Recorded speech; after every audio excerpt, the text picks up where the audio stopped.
Então, pessoal, vamos falar um pouquinho nessa videoaula com slides sobre o gênero crônica. O que é uma crônica? Bom, a palavra crônica ela vem do grego cronos e significa tempo. Inicialmente, a crônica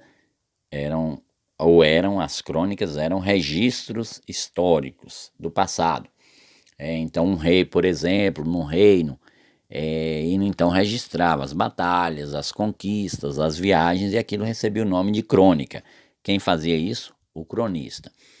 Com o tempo, isso se modificou e hoje nós temos um novo conceito moderno para a crônica, como sendo uma escrita relativa ao momento, ao cotidiano, ao dia a dia. Então a crônica hoje ganhou um status jornalístico e passa a registrar o dia a dia. É o fato ou um acontecimento do dia a dia que dá origem à crônica. Nós temos, por um exemplo, a Bíblia, né, o livro de crônicas. Tem 2 livros de crônicas na Bíblia que mostram esses registros históricos dos reinos. Mas hoje, a crônica, chamada crônica moderna, ela tem uma nova dimensão, uma nova roupagem.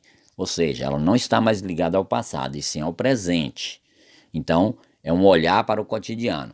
Ninguém escreve uma crônica, nenhum cronista escreve uma crônica a partir de um fato passado há muito tempo. Sempre do momento, da atualidade. Então, esse é olhar para o cotidiano, para o dia a dia. E qualquer acontecimento no dia a dia dá origem a uma crônica. Alguém que tropeçou, uma festa que vai ocorrer, alguém que esqueceu de usar uma máscara em um evento, enfim, tudo isso é motivo para uma crônica. Os temas são variados, porque se qualquer fato do cotidiano dá origem a uma crônica, os temas podem ser variados. O que é interessante na crônica é que não é eu escrever o que aconteceu, mas eu dar um novo olhar para aquilo. Por exemplo, eu vejo uma pessoa entrando em um mercado. Eu não vou contar, a pessoa entrou em um mercado, escolheu tal mercadoria, saiu. Não, eu vou dar um olhar para aquilo, eu vou criar uma situação.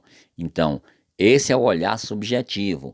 Então, um acidente, gosto de dar esse exemplo, ocorre um acidente. Alguém pode escolher contar esse acidente de uma forma triste, lamentável.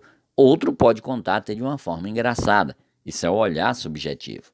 E aí nós temos vários estilos, nuances, matizes, que nós chamamos de o tom da crônica, né?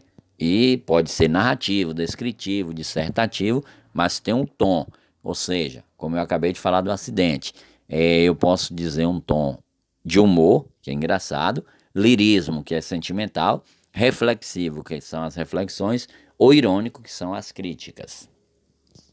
O cronista, dizem muitos, é o poeta dos acontecimentos diários, sem compromisso com a verdade. Então ele não tem que contar do jeito que aconteceu. Ele é livre para, a partir daquele fato, ele recriar e recontar ao seu modo.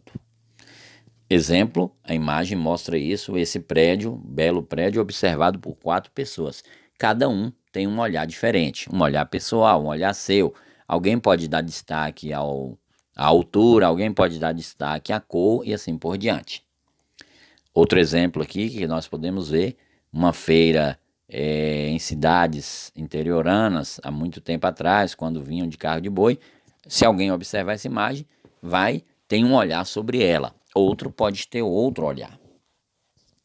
As características da crônica: fato do cotidiano, que é um acontecimento do dia a dia, festa, acidente, evento, aula, enfim, uso de redes sociais. Visão subjetiva é a visão do escritor. Ele escreve conforme ele enxergou, ele observou o olhar dele. Por isso a crônica ela é pessoal, é um texto subjetivo ou pessoal, e não tem que ser um relato fiel, mas aquilo que eu quero escrever.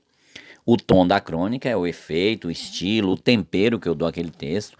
Pode ser humor, lirismo, reflexivo ou irônico. O tipo textual pode ser um texto narrativo, que narra ou conta a história, descritivo, características, dissertativo, que é opinião ou informação, que é instruir e informar sobre algo. A linguagem. Embora a crônica traga uma linguagem formal, na crônica predomina a linguagem informal do dia a dia. A linguagem, a gíria, a abreviação é muito comum a linguagem informal, porque ela é mais dinâmica, ela é mais próxima do dia a dia. E a crônica é um texto breve, ela não se prende, demorado, como se fosse passando de um dia para outro, entrando um mês, saindo um mês, não. Ele é do momento, da atualidade. Então, é um curto espaço de tempo. As crônicas podem ser narrativa, descritiva, lírica, poética, jornalística ou dissertativa, que é argumentativa, como vamos ver agora. O que é uma crônica dissertativa? É quando o autor ou cronista ele expressa o seu ponto de vista e argumenta, apresenta a argumentação. Uma boa crônica argumentativa tem o quê? Argumentação, claro, linguagem coloquial, simples e direta, isso é da crônica. Tema do dia a dia, isso é de toda crônica, porém um tema polêmico, né, que causa opinião, que promove o debate. Tem crítica, humor, ironia, induz a reflexão, mistura o estilo jornalístico e literário, porque às vezes parece que ele está dando uma opinião, é um artigo de opinião, é um ensaio, alguma coisa do tipo, e tem poucas personagens, se houver. Nós temos alguns exemplos de crônica, não vamos ler, mas vocês podem observar. Mais outro e mais outro. Vamos lá? A palavra crônica significa breve tempo ou resumo. Vem do grego cronos, significa tempo. Daí vem cronômetro, cronologia e assim por diante. O que dá origem às crônicas? Um fato do cotidiano, projetos para o futuro ou registros históricos? Antigamente eram registros históricos, mas hoje a crônica moderna é fato do cotidiano. A crônica argumentativa apresenta principalmente que tipo textual? Argumentativo. Narrativo, que é contar a história, descritivo, que é descrever, ou dissertativo, que é dar opinião, o dissertativo. Então é isso, pessoal. Esse é um pequeno bate-papo sobre o gênero crônica. E fiquem com Deus e até a próxima, se Deus quiser e permitir.